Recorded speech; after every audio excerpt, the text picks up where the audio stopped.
জামায়াতে ইসলামের একজন খুবই সিগনিফিক্যান্ট নেতা জনাব শাহজাহান চৌধুরীর বক্তব্য নিয়ে ফেসবুক বেশ সরগরম সকাল থেকে। সরগরম হবারই কথা। আবার যারা জামায়াতে ইসলামীকে বা ছাত্র শিবিরকে মোটামুটি একটা লম্বা সময় ফলো করেন তাদের খুব অবাক হওয়ার কথা না।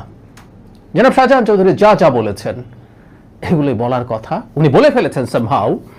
এক ধরনের ক্ষমতার গরম তাদের শুরু হয়েছে সম্ভবত সে কারণে, কিন্তু তাদের ভেতরে এই রকমই তারা।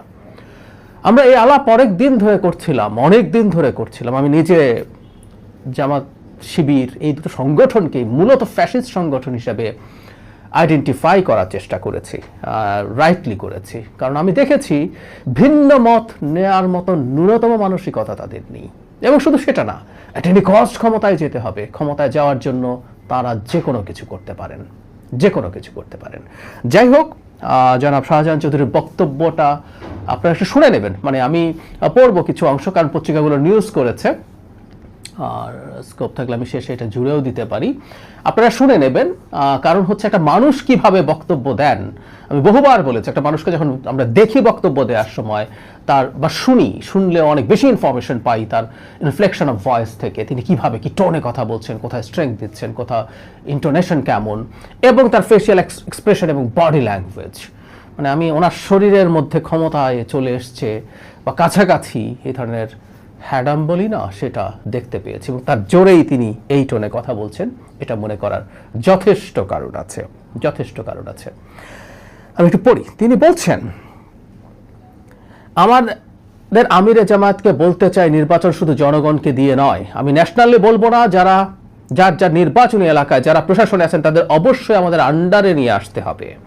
আমাদের কথায় উঠবে বসবে, আমাদের কথায় গ্রেফতার করবে, মামলা করবে, আমাদের কথায় গ্রেফতার করবে, মামলা করবে। হাসিনা এভাবে বলেছে, মানে এই আলাপ কেউ করতে পারেন। হাসিনাও একটু চক্ষু লজ্জা টজ্জা মনে হয়ে রেখেছিল। আমরা জানতাম কে করে কি করে, কিন্তু এখানে আর রাগ ঢাক নাই, হাসিনাকে ছাড়িয়ে যাচ্ছেন।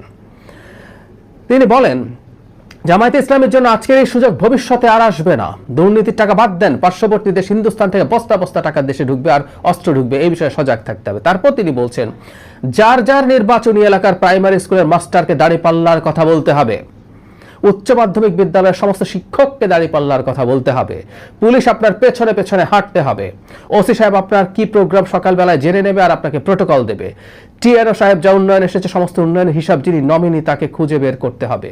তারপর উনি কোথায় কোথায় কিভাবে খাতির দিয়ে কাজ নিয়ে এসছেন তার একটা বর্ণনা দিয়েছেন।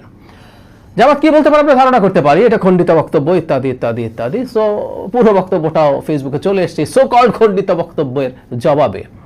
ওনার এই বক্তব্যে কোনো রকম কোনো প্রভাব আসলে পড়ে না, কারণ এটা খুব কম্প্রিহেন্সিভ যে ক্লিপটা ছড়িয়ে পড়েছে। উনি আসলেই এগুলো বলেছেন এবং এগুলো মিন করেছেন।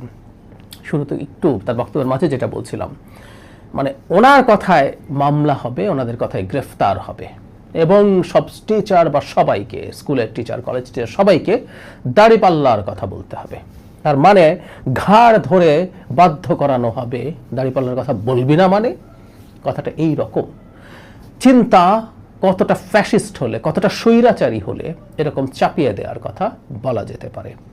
এই হচ্ছে পরিস্থিতি। কেউ বলছিলেন, মানে জামাতের লোকজন এই ধরনের একটা আলাপ করার চেষ্টা করেন, এবং একটা ধরনের কৌশল আছে ফেসবুকে, ঠিক সরাসরি জামাতের পরিচয় নেই এই ধরনের লোকজন বলার চেষ্টা করছেন, বিএনপি, আওয়ামী লীগ, জাতীয় পার্টি সবাইকে দেখেছেন ক্ষমতায়, এবার জামাতকে একটু ক্ষমতায় দেখা হোক। শোনা যায় ইদানিং চায়ের দোকান টোকানেও কিছু লোক গিয়ে এই ধরনের কথা বলে। আমি একেবারেই নিশ্চিত এটাও জামাতের এক ধরনের মার্কেটিং প্ল্যান। অ্যাপারেন্টলি সাধারণ মানুষ বলে মনে হয় তিনি আসলে জামাতের নিয়োগকৃত লোক, গিয়ে এই আলাপটা তোলেন এবং এই কথা বলার চেষ্টা করেন, এবং এটা কারো কারোর মধ্যে স্প্রেডও করছে। জামাত ক্ষমতায় গেলে কি করতে পারে আসলে এই আচরণ দেখেই বোঝা যাবে। ক্ষমতায় যান নাই, উনি যে বলছেন এই সুযোগ আর আসবেন না, উনি মনে করছেন সুযোগ খুব কাছে চলে এসছে, ক্ষমতায় যেতে পারে। এই বোধ জামাতকে কোথায় নিয়ে যেতে পারে সেটা আমরা নিশ্চয়ই বুঝতে পারছি।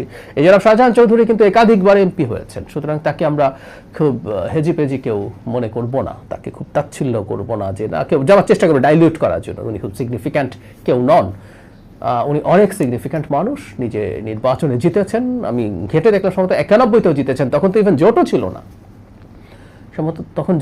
কিন্তু উনি তখনও জিতেছেন। সুতরাং তার কথাকে খুব গুরুত্ব দিয়ে নিতে হবে।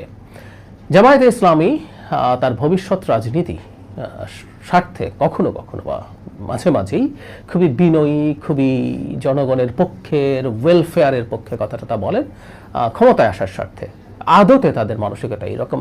কারণটা আমি এই কারণেই বলি যে আমি যখনই জামায়াত বা শিবিরকে নিয়ে কোনো সমালোচনা করি, এই ভিডিওর নিচেও অকথ্য গালিগালাজ হবে, অকথ্য গালিগালাজ হবে। আমি শেখ হাসিনার সময়ও আমার এই চ্যানেল শেখ হাসিনার সময় দীর্ঘ সময় এই চ্যানেলে কথা বলেছি, টক শোতে কথা বলেছি, এই লেভেলের গালিগালাজ আসলে আমি শুনি নাই, এটা সত্য। আমি হাসিনাকে বিভৎস মানুষ মনে করি, আওয়ামী লীগকে বিভৎস সংগঠন মনে করি, কিন্তু আমি এই লেভেলের গালিগালাজ শুনি না। যে কেউ 5 আগস্ট পূর্ববর্তী সময়ে আমার আওয়ামী লীগের সমালোচনার ভিডিওতে গালিগালাজ দেখে আসলেই বুঝবেন কতটা গালিগালাজ তখনও তো এখন কতটা হয়। তো একটা দল যার সমালোচনা করা যায় না, আমি তো জামাতকে গালিগালাজ করি না, জামাত নিয়ে আমার রিজার্ভেশন আছে, শিবির নিয়ে আমার রিজার্ভেশন আছে, আমি সেটা বলতেই পারি। আইডেন্টিটি পলিটিক্স নিয়ে আমার প্রশ্ন আছে, আমি সেই পলিটিক্স এন্ডোর্স করি না। মুসলিম হলেই সবাইকে ইসলামী রাজনীতি করতে হবে, তাহলে তো বিএনপিতে যে এত মানুষজন আছে তারা কেউ মুসলিম না। তারেক জিয়াকে, বেগম খালেদা জিয়াকে আবার তারা একটু সম্মান দেখানোর চেষ্টা করেন, তো উনিও তো ইসলামী রাজনীতি করেন, তিনি তো জামাত সমর্থন করেন না বা তার দলকে ইসলামী রাজনৈতিক দলে কনভার্ট করেননি।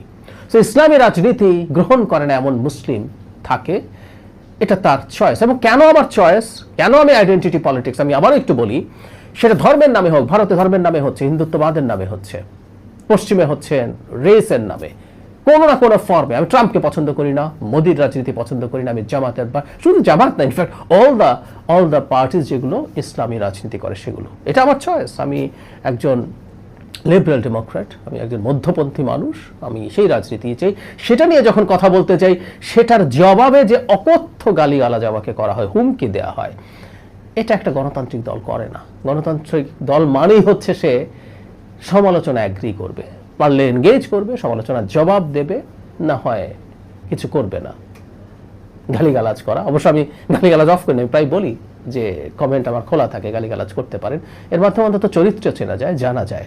বিশেষ করে একটা দল, যে দল নিজের এবং তার ছাত্র সংগঠনের নামের সাথে ইসলাম আছে, সেই দল যখন এগুলো করে, এগুলো আমরা অনেক আগে থেকেই বুঝেছি। আর একটা কথা আমি প্রায় বলি, ছাত্র শিবির কি বস্তু, এটা আসলে আমি কলেজে যখন পড়ি এইচএসসিতে, সেই কলেজ শিবির প্রভাবিত কলেজ ছিল, আমার খুব কাছ থেকে দেখা আছে। অ্যাপারেন্টলি কিছু ভালো আচরণ মানুষের সামনে করা, আর ভেতরে কি হয় না হয় আমার খুব কাছ থেকে দেখা আছে। আমি হস্টেলে থাকতাম, সুতরাং এগুলো আমার খুব দূরের বস্তু না।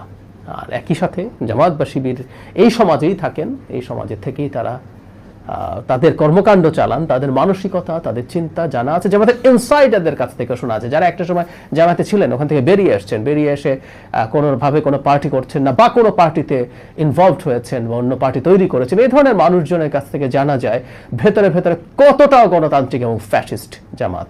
তার অভ্যন্তরীণও ভিন্ন মত তারা সহ্য করেন না, এই ধরনের মানসিকতা জামাতে আছে। এগুলো নতুন কিছু না, অনেকে হয়তো খুব অবাক হয়েছেন, আমি বিন্দুমাত্র অবাক হইনি। এবং আমি এটা অবশ্য এই দেশের জনগণকে বলতে চাই, জামাত ক্ষমতায় আসলে কি করতে পারে এটা একটু দেখে রাখুন সবাই। খুব চমৎকার একটা প্রদর্শনী জনাব শাহজাহান চৌধুরী করলেন, আমি তাকে ধন্যবাদ দিতে চাই। জামাতের ভেতরের চেহারাটা তিনি কিছুটা হলেও, এটাও পুরো চেহারা না, কিছুটা হলেও তিনি সামনে নিয়ে এসছেন। ক্ষমতার গরমে একটু হ্যাডাম তৈরি হচ্ছে সম্ভবত, এটা আমাদের জন্য ভালো, নিশ্চিতভাবেই ভালো করেছেন, সেজন্য তাকে অবশ্যই ধন্যবাদ জানাই। আমাদের আমিরি জামাত যদি থাকতো, আমি বলতাম নির্বাচন শুধু জনগণ দিয়ে নয়, প্রশাসনকে অবশ্যই আমাদের, আমি ন্যাশনালি বলবো না, যার যার নির্বাচনী এলাকায় প্রশাসনের যারা আছে তাদের সবাইকে আমাদের আন্ডারে নিয়ে আসতে হবে। আমাদের কথায় উঠবে, আমাদের কথায় বসবে, আমাদের কথায় গ্রেপ্তার করবে, আমাদের কথায় মামলা হারাবে।